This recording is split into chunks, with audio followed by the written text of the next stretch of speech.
Actually JFDM. Actually JFDM here. How's it going, everybody? So it's been a little bit of an extended period of time. We took off a week of the Draw Steel campaign, so there hasn't been a video update on that, but that's okay. When we did play, the game started with the introduction of the new character to the group. As I believe I went through last time, there was a bit of a shakeup in the group. Nellie, I was gonna say monk, it's not a monk. The Null, Nellie the Null, the player had to drop out due to work reasons and real life reasons, getting married soon, so totally understandable. Then the Troubadour player, Troubadour died, so we had to introduce the Troubadour player's new character, who is now a Fury player. He's playing Thykar the Mountain. And I did a little introductory, sort of, little 1 hour, almost like a danger room type of thing, where we did a little combat, basically, with that character, just so we could get the feel for it in combat and maybe decide on a couple of moves that he had selected, you know, some of the signature actions and some of the heroic actions, and see if he liked them. So he had a little 1v1 with the leader of the sort of like bandit group that he was a part of to take control of it, and he ended up winning. And, you know, I told him ahead of time, you know, like, death isn't on the table for this. If this bandit leader beats you, they're going to keep you alive to humiliate you, and you'll basically just sort of escape, and maybe that group will become like a recurring thing in the campaign, or maybe not necessarily recurring, but at least an element. But he won. He destroyed this leader, so he disbanded the group and headed on off to find this group of adventuring heroes that he'd heard about. So that was pretty neat. And I think after doing that combat, which I think I used it was like a human blackguard, which is sort of like a leader, which a leader is definitely meant to be using other like minions and other creatures. So it was definitely the type of thing that should have been paired with other stuff, but since this was only against one character, the like nerf to their overall damage just by the fact that they're supposed to have other things with them, I think worked really well for the fight. And in the end, it was a close thing, but I think there was a bit of a meta thing where in this like 1v1, the fact that the player kind of knew that he wouldn't need his recoveries in the future because he's gonna get to rest, he could just sort of take that catch breath maneuver basically every turn and just keep regenerating. Now, since he was playing a Fury, he wanted to sort of stay at a certain threshold and be able to make use of those moves that benefited when he was winded. So he was sort of playing this interesting dance, and he did really well with it. It was pretty cool to see. So Thykar the Mountain disbands this bandit group called the Last Refuge, and then heads off to find the heroes of Broads. And he finds them. I mean, there was no challenge there. He happened to be in Broads and they came back, you know, because we get to do fun coincidental things as DMs or directors to make a character joining the party work. And I always kind of like that, and also it's like this thing that everyone just has to ignore to keep the suspension of disbelief going. Like, oh, he just happens to be there, you know? It is what it is. But I don't know, I kind of like it. I feel like there's a certain charm to it. Maybe that's just me. You can comment down below if you disagree. They meet up with Thykar, and he I feel like the player did really well with it. He was like, oh, I heard about this other devil, because he is a devil ancestry. I heard about this other devil, Camille, that's part of this group, and I'm really interested to see, what they're like. So, he invented a lot of the reasons for me. I didn't have to do a whole lot, which I liked.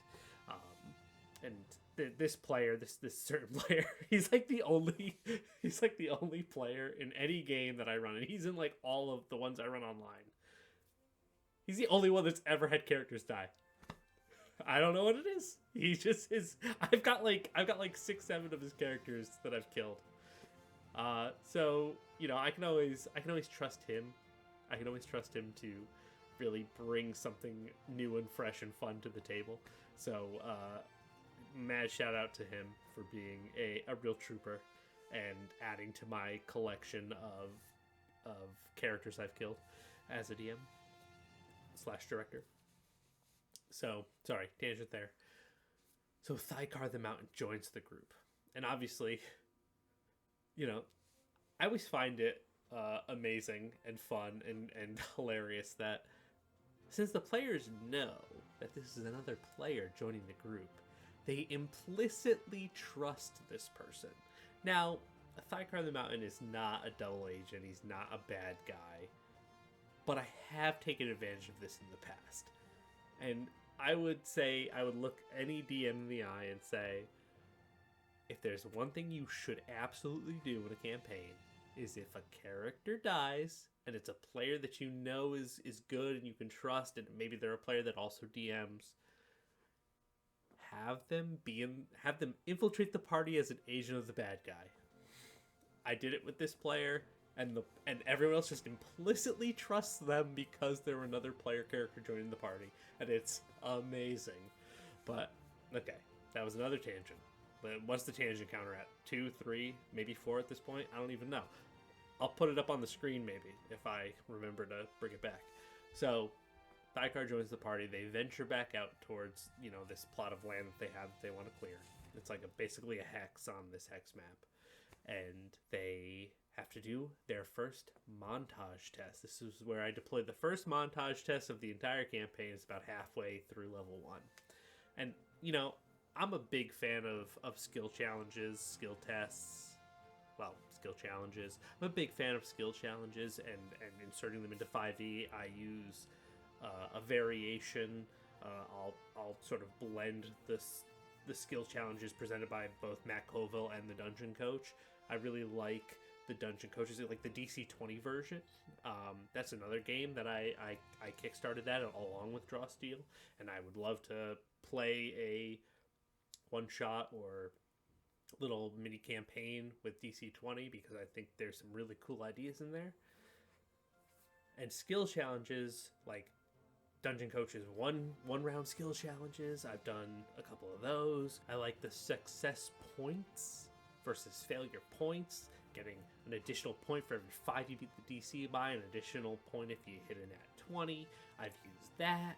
I've used like the bit almost like the quote-unquote basic, more like Matt Colville version, which is just you need this many successes for this many failures. I sort of blend the two together, and I really enjoy adding them into my games, and whenever I can, whenever it feels like the right thing to do, I do it. And so doing this montage, the challenge of the montage is they had to basically cut their way through miles of brambly, thorny terrain. So I laid it out for them as, here's the challenges. You can, you know, cut your way through this scrub, thorny, brambly terrain. You have horses, so caring for them, making sure they're not getting thorns in their hooves, that type of thing. You can definitely do that. You know, you can try and wayfind best path to the ruins, which you can kind of now see up, you know, in the distance.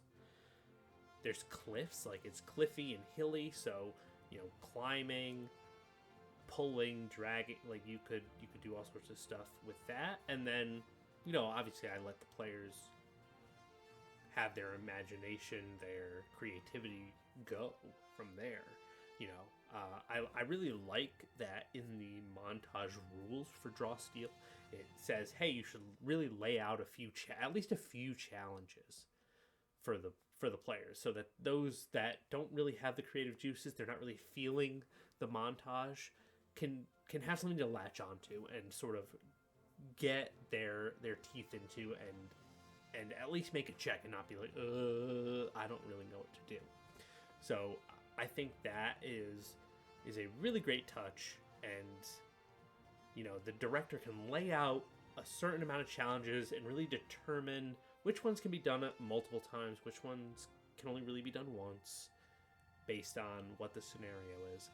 And then that lets the players either do those things if they aren't inspired, or if they are inspired to really go, and do their own thing with it.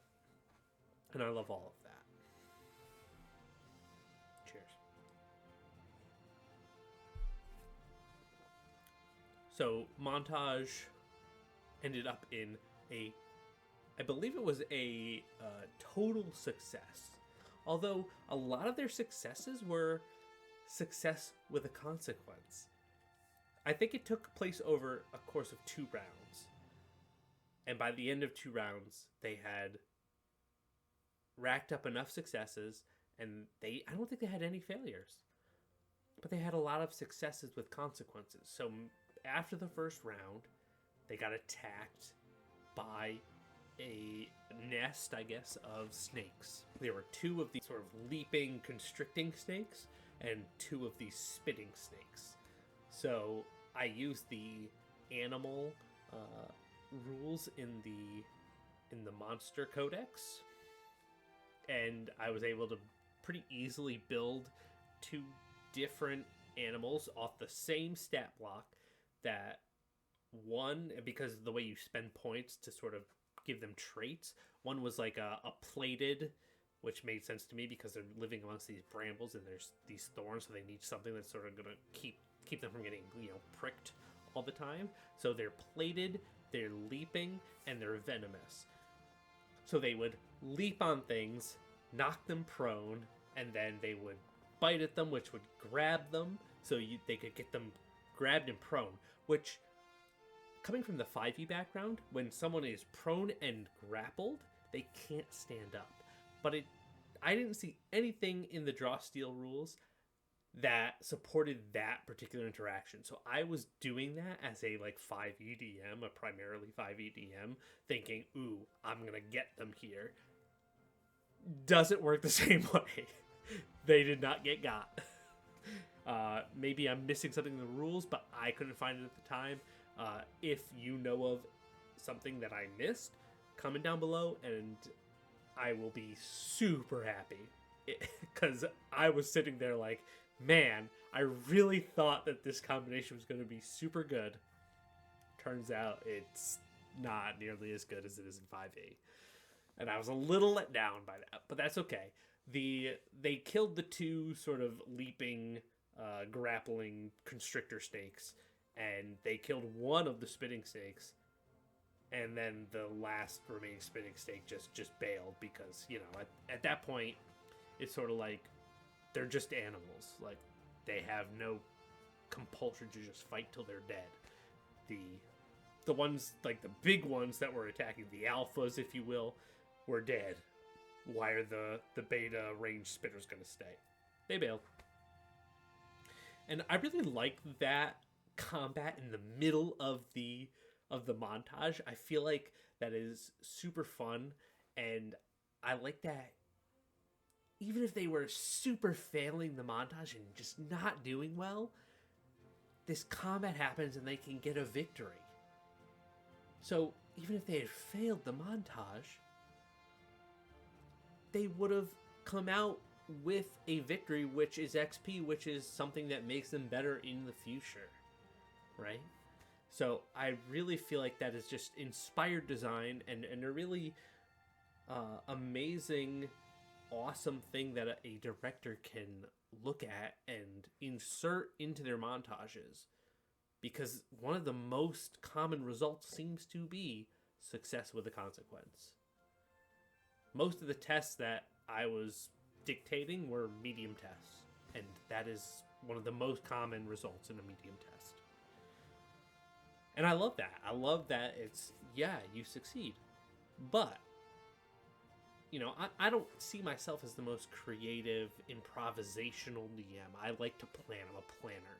Like, I'll show you something here. This is a binder. It's very bright and white because my lights suck. But this is like 28 pages of preparation for a dungeon.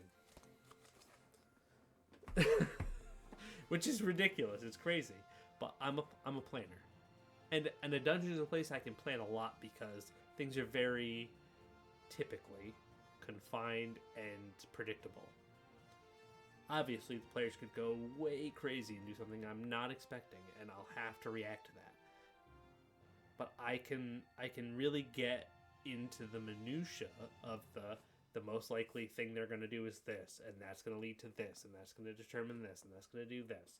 And I really go hard into that. And maybe some DMs or directors would feel like if I do that, I feel like I'm going to have to stick to it, and I will be thrown off if they do something outside of that. And there are times that is the case for me. You know, that's just sort of the way I am as a runner of the game. But I've been trying more and more, despite my plan heavy and prep heavy style, to meet the players more halfway. It's definitely something that I'm working on, and I feel like I've been doing better with it recently, which is a step up for me. So anyway, add that to the tangent counter. Montage test, they had a total success, but there was a lot of success with consequences, so they had this combat in the middle, and then afterwards they came out with 2 victories for their montage success. And the stakes of the montage, I don't think I addressed that, but the stakes of the montage, they were always going to make their way through. The stakes were total success. A total success leads to 2 victories. Possibility that with a great roll, crit, on a relevant check, they find an alternate entrance into the dungeon via a secret entrance exit used when the green wing needed to come or go quietly. They didn't find the alternate entrance. They didn't have a great roll. There was no crit during the montage test.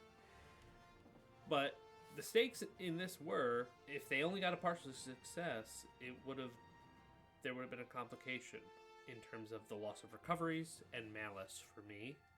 And if they had a total failure, there would have been a loss of stamina, no victories, malice for me, and recovery loss. They made it to the Green Dragon Phalanx Harrier Wing Barracks, the ruins of it, which has a big gaping hole in the middle of it because I really like the idea and I really like the visual that the Chrysopolis, you know, passed over Vesloria, passed over this barony back when, you know, Ajax was fighting Good King Omen, and he wanted to deal with this Green Dragon Flight Barracks because they were an element that could cause espionage. He decided, he being Ajax, to just basically bomb this place. And what he did was drop this huge wedge that just hit into the ground and just boom, flew this place. And the thing he did at the time, and why there's this infestation, is that he contracted some red and white, some rat folk, to move in after this wedge was dropped, because the wedge has some magical properties. They place their warp stone on it, because I'm using that sort of Skaven influence, and it blights and irradiates the land, and basically mutates and sickens those that are still on the land. The red and whites, they're used to it. They don't care about it. They accept it. And so that's where you get things like the Abomination, that Reekit Claw, the main Warplock engineer of Lord Skrulk. That's the leader of the red and whites here. Again, pulling heavily from that Skaven feel. Skaven, they were my first Warhammer army back when I was in 6th grade. So I have a deep love for Skaven, and I love that red and whites are in this book, and I'm so happy to be using them. And really injecting that Skaven feel. So thank you MCDM for giving me rat folk to make Skaven-like. And yeah, so they're gonna start delving into this dungeon. We're gonna see how Drawsteel does with dungeon delving. I'm using like the sort of 5-room dungeon structure. I'm not going like big sprawling dungeon with this. I really want it to sort of be like almost like a linear 5-room dungeon thing, so that I can get sort of a feel for how it's going to be in this sort of situation. I sort of had this crazy idea that I might use in the future, but we'll see. I had this crazy idea of, I wonder what it would be like to do an entire dungeon crawl of like a big dungeon, all in a montage test.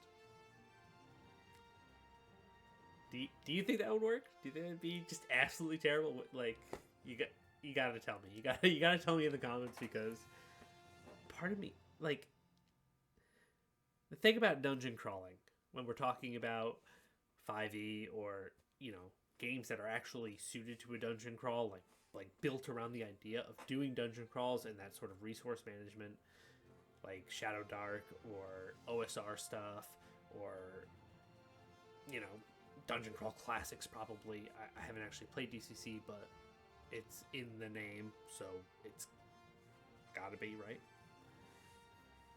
Games that are built around that track the minutia of your torches, your vision, your rations, and it's this whittled down game of the characters and the PC's hit points and ability to recover via hit dice or whatever mechanic, spells, healing. It's sort of this whittling down, and then this push your luck of, do we keep going? Because if we leave, then the dungeon like repopulates. Do we risk it, or do we be safe? And